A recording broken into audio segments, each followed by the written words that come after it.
you, thank you. Thank you, everybody. Thank you.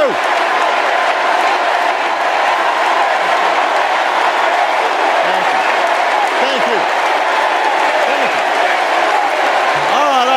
That's enough. Thank you. Chicago, it's good to be home.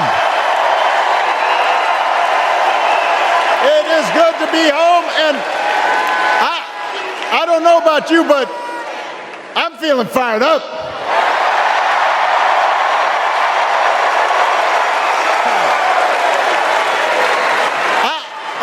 I am feeling ready to go.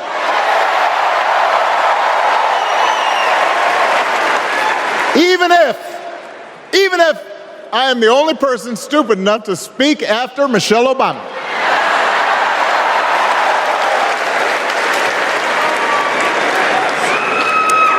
I am feeling hopeful because this convention has always been pretty good to kids with funny names who believe in a country where anything is possible. Because we have a chance to elect someone who has spent her entire life trying to give people the same chances America gave her. Someone who sees you and hears you and will get up every single day and fight for you. The next president of the United States of America, Kamala Harris.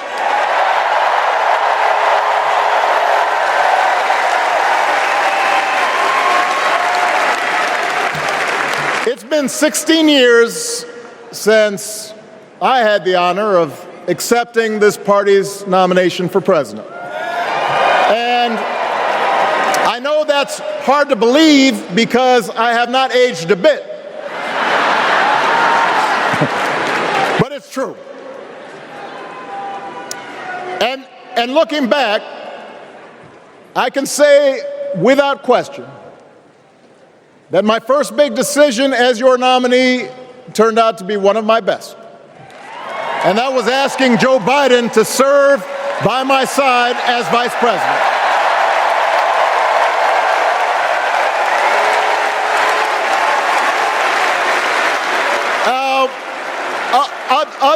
Other than some common Irish blood,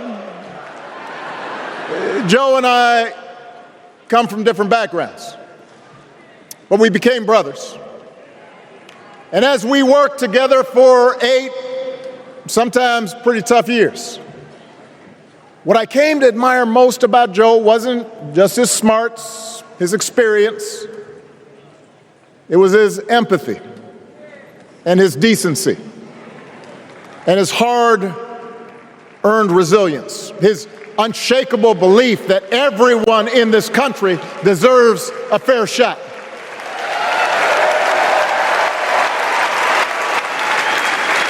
And over the last 4 years, those are the values America has needed most.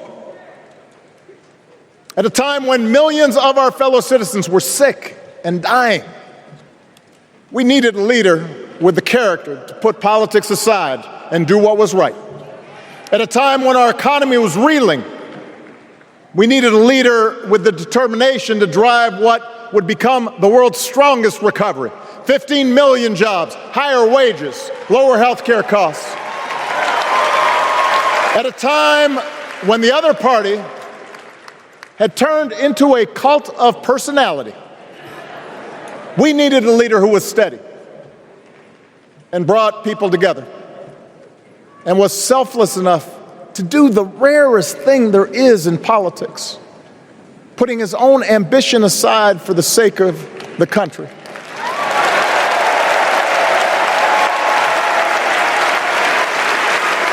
History will remember Joe Biden as an outstanding president who defended democracy at a moment of great danger. And I am proud to call him my president, but I am even prouder to call him my friend.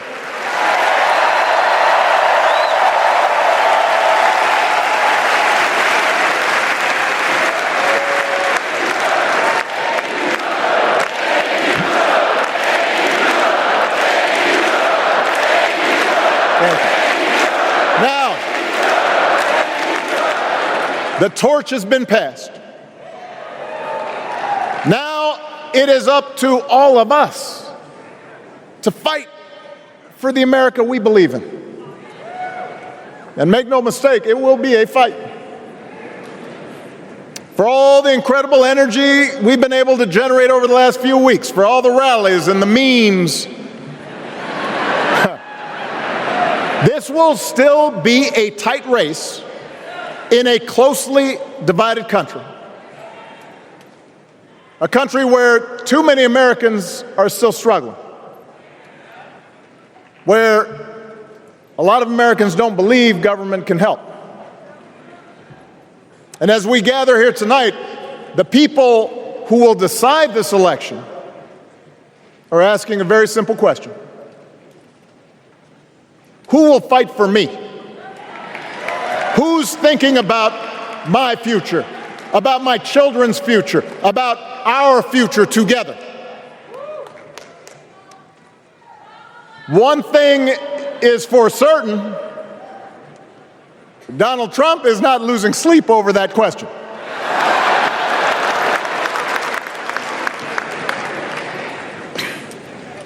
Here's a 78-year-old billionaire who has not stopped whining about his problems since he rode down his golden escalator 9 years ago. It has been a constant stream of gripes and grievances that's actually been getting worse now that he's afraid of losing to Kamala. There's the childish nicknames, the crazy conspiracy theories, this weird obsession with crowd sizes.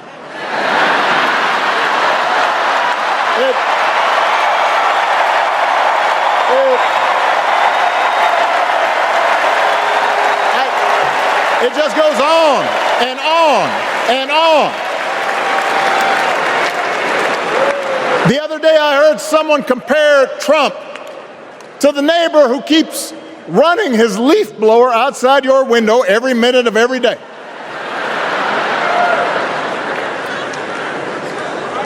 Now, from a neighbor, that's exhausting. From a president, it's just dangerous.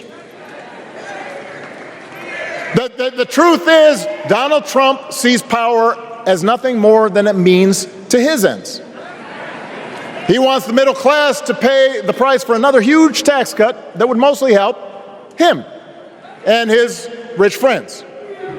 He killed a bipartisan immigration deal written in part by one of the most conservative Republicans in Congress that would have helped secure our southern border because he thought trying to actually solve the problem would hurt his campaign.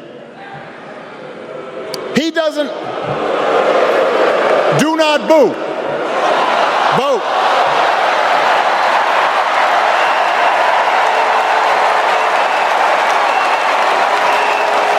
He doesn't seem to care if more women lose their reproductive freedom since it won't affect his life. And most of all, Donald Trump wants us to think that this country is hopelessly divided between us and them, between the real Americans, who of course support him, and the outsiders who don't. And he wants you to think that you'll be richer and safer if you will just give him the power to put those other people back in their place. It is one of the oldest tricks in politics from a guy whose act has, let's face it, gotten pretty stale. We do not need 4 more years of bluster and bumbling and chaos. We have seen that movie before, and we all know that the sequel is usually worse.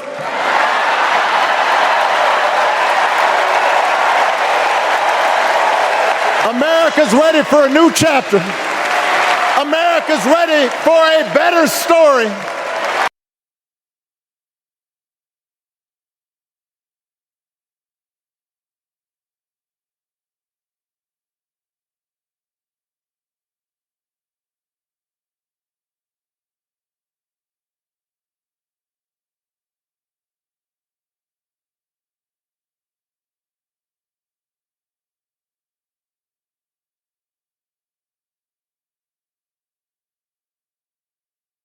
Kamala was not born into privilege. She had to work for what she's got. And she actually cares about what other people are going through. She's not the neighbor running the leaf blower. She's the neighbor rushing over to help when you need a hand. As a prosecutor, Kamala stood up for children who had been victims of sexual abuse. As an attorney general of the most populous state in the country, she fought big banks and for-profit colleges, securing billions of dollars for the people they had scammed. After the home mortgage crisis, she pushed me and my administration hard to make sure homeowners got a fair settlement. Didn't matter that I was a Democrat. Didn't matter that she had knocked on doors for my campaign in Iowa. She was going to fight to get as much relief as possible for the families who deserved it.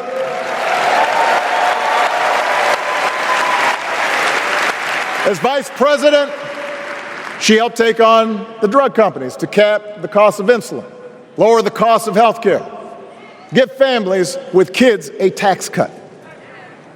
And she is running for president with real plans to lower costs even more and protect Medicare and Medicaid and sign a law to guarantee every woman's right to make her own health care decisions.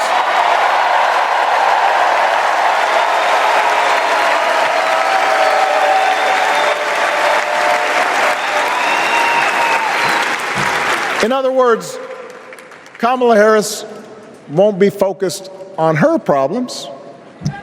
She'll be focused on yours. As president, she won't just cater to her own supporters and punish those who refuse to kiss the ring or bend the knee. She'll work on behalf of every American. That's who Kamala is. And in the White House, she will have an outstanding partner in Governor Tim Walz.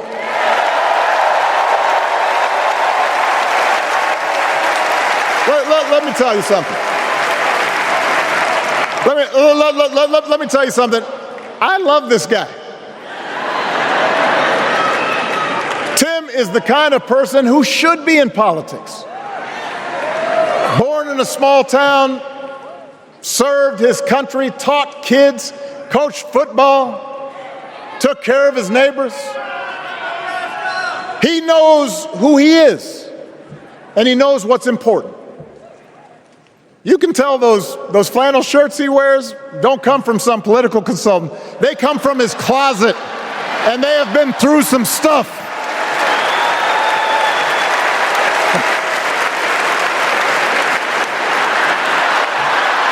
They have been through some stuff. That's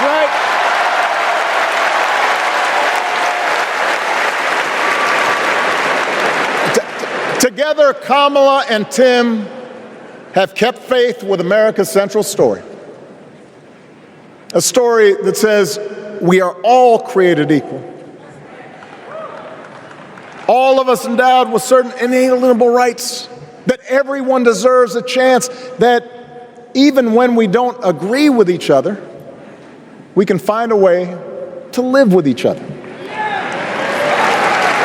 That's Kamala's vision.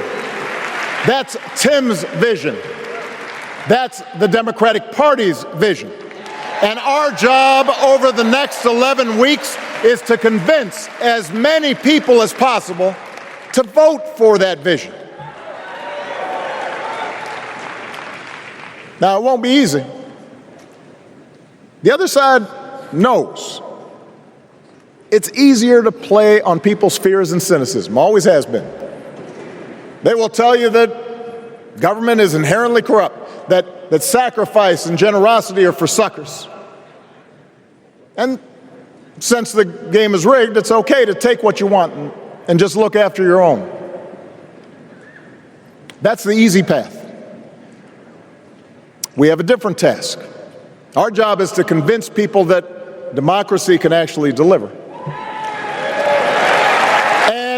And in doing that, we can't just point to what we've already accomplished. We can't just rely on the ideas of the past. We need to chart a new way forward to meet the challenges of today. And Kamala understands this. She knows, for example, that if we want to make it easier for more young people to buy a home, we need to build more units and clear away some of the outdated laws and regulations that made it harder to build homes for working people in this country. That is a priority, and she's put out a bold new plan to do just that.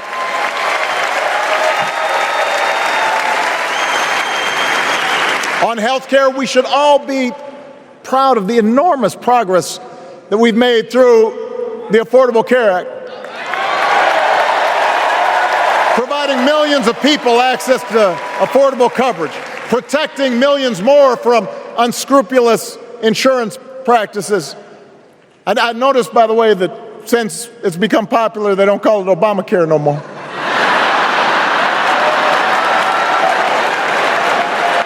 But Kamala knows we can't stop there, which is why she'll keep working to limit out-of-pocket costs. Kamala knows that if we want to help people get ahead, we need to put a college degree within reach of more Americans. But she also knows college shouldn't be the only ticket to the middle class. We need to follow the lead of governors like Tim Walz, who said, if you've got the skills and the drive, you shouldn't need a degree to work for state government. And in this new economy, we need a president who actually cares about the millions of people all across this country who wake up every single day to do the essential, often thankless work, to care for our sick, to clean our streets, to deliver our packages. We need a president who will stand up for their right to bargain for better wages and working conditions. And Kamala will be that president.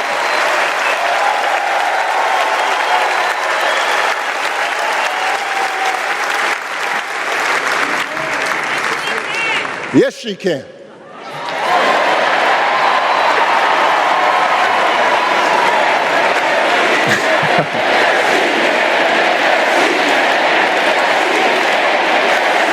Yes, she can. A Harris-Walz administration can help us move past some of the tired old debates that keep stifling progress. Because at their core, Kamala and Tim understand that when everybody gets a fair shot, we are all better off. They understand that when every child gets a good education, the whole economy gets stronger. When women are paid the same as men for doing the same job, all families benefit.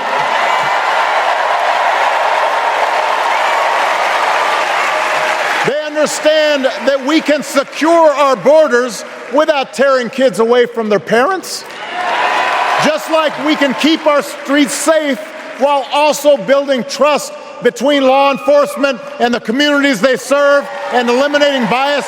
That will make it better for everybody.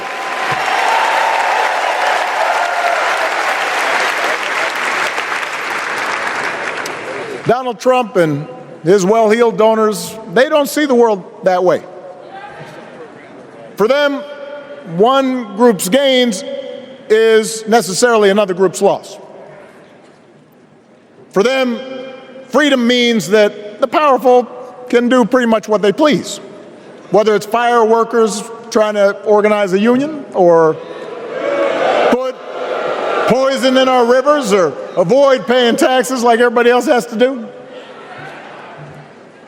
Well, we have a broader idea of freedom. We believe in the freedom to provide for your family if you're willing to work hard. The freedom to breathe clean air and drink clean water and send your kids to school without worrying if they'll come home. We believe that true freedom gives each of us the right to make decisions about our own life, how we worship, what our family looks like, how many kids we have, who we marry. And we believe that freedom requires us to recognize that other people have the freedom to make choices that are different than ours. That's okay.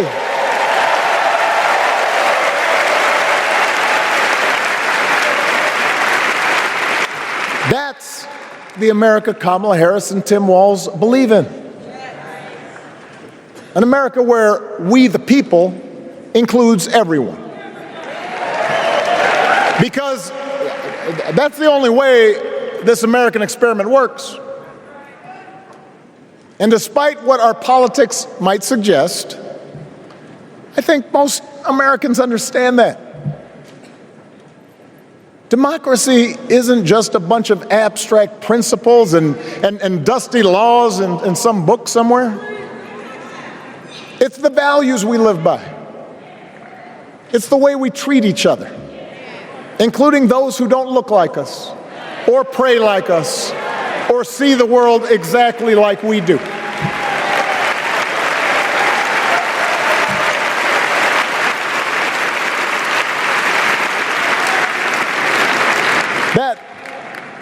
That sense of mutual respect has to be part of our message.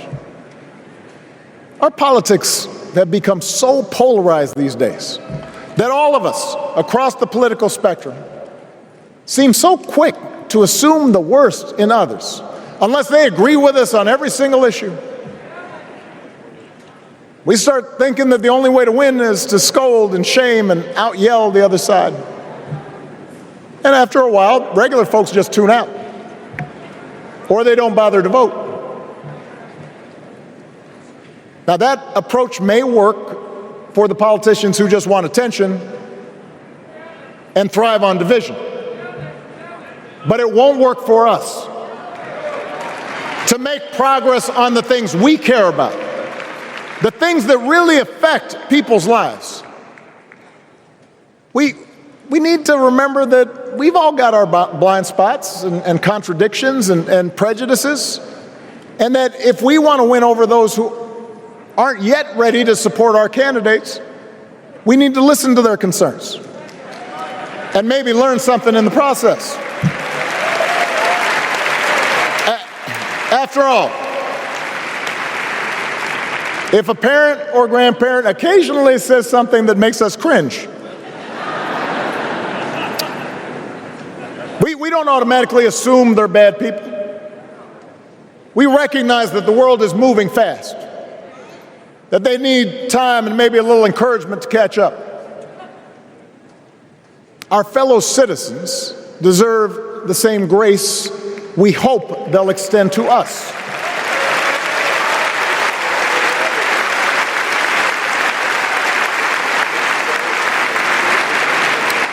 That's how we can build a true Democratic majority, one that can get things done. And by the way, that does not just matter to the people in this country. The rest of the world is watching to see if we can actually pull this off.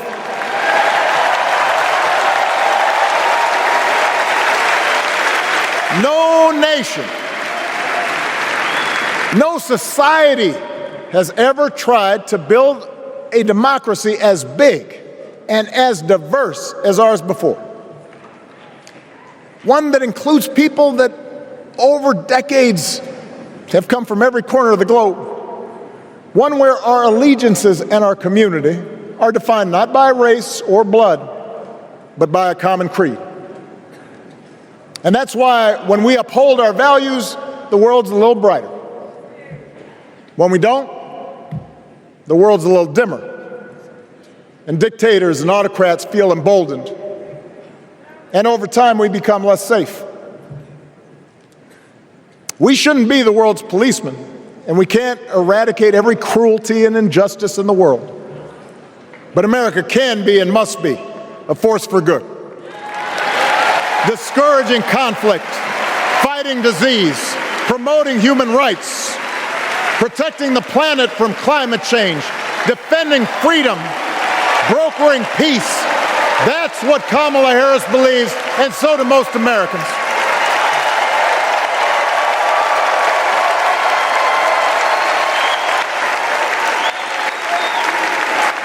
Now,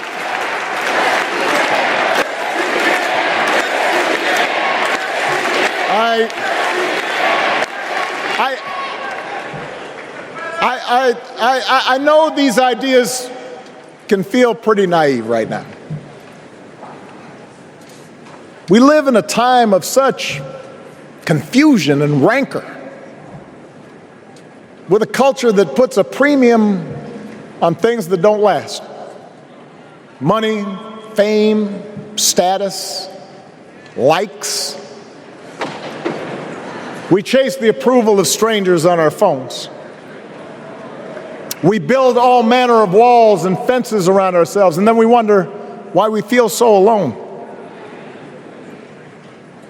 We don't trust each other as much because we don't take the time to know each other. And in that space between us, politicians and algorithms teach us to caricature each other and troll each other and fear each other. But here's the good news, Chicago. All across America, in big cities and small towns, away from all the noise, the ties that bind us together are still there. We still coach Little League and look out for our elderly neighbors. We still feed the hungry in churches and mosques and synagogues and temples. We share the same pride when our Olympic athletes compete for the gold. Because the vast majority of us do not want to live in a country that's bitter and divided. We want something better. We want to be better. And the joy and the excitement that we're seeing around this campaign tells us we're not alone. You know, I've spent a lot of time thinking about these past few months because, as Michelle mentioned, this summer we lost her mom, Ms. Marion Robinson. And I don't know that anybody has ever loved their mother-in-law any more than I love mine. Mostly it's because she was funny and wise and the least pretentious person I knew. That, and she always defended me with Michelle when I messed up. I'd hide behind her.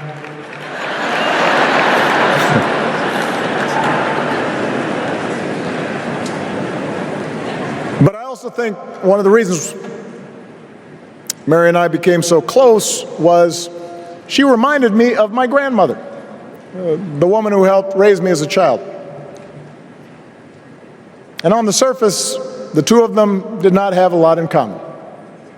One was a black woman from right here, south side of Chicago, right down the way. Went to Englewood High School. The other was a little old white lady born in a tiny town called Peru, Kansas. Now, I know there aren't that many people from Peru. And yet they shared a basic outlook on life. They were strong, smart, resourceful women, full of common sense, who, regardless of the barriers they encountered, and women growing up in the 40s and 50s and 60s, they encountered barriers. They still went about their business without fuss or complaint and provided an unshakable foundation of love for their children and their grandchildren. In that sense, they both represented an entire generation of working people who, through war and depression, discrimination and limited opportunity, helped build this country. A lot of them toiled every day at jobs that were often too small for them and didn't pay a lot. They willingly went without just to keep a roof over their families' heads, just to give their children something better. But they knew what was true. They knew what mattered. Things like honesty and integrity, kindness and hard work.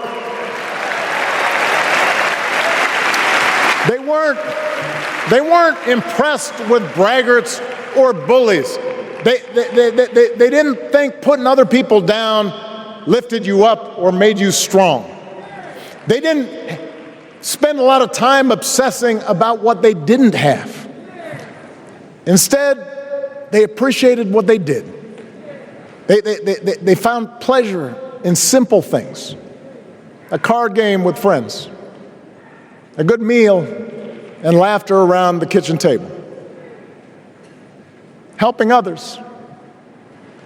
And most of all, seeing their children do things and go places that they would have never imagined for themselves.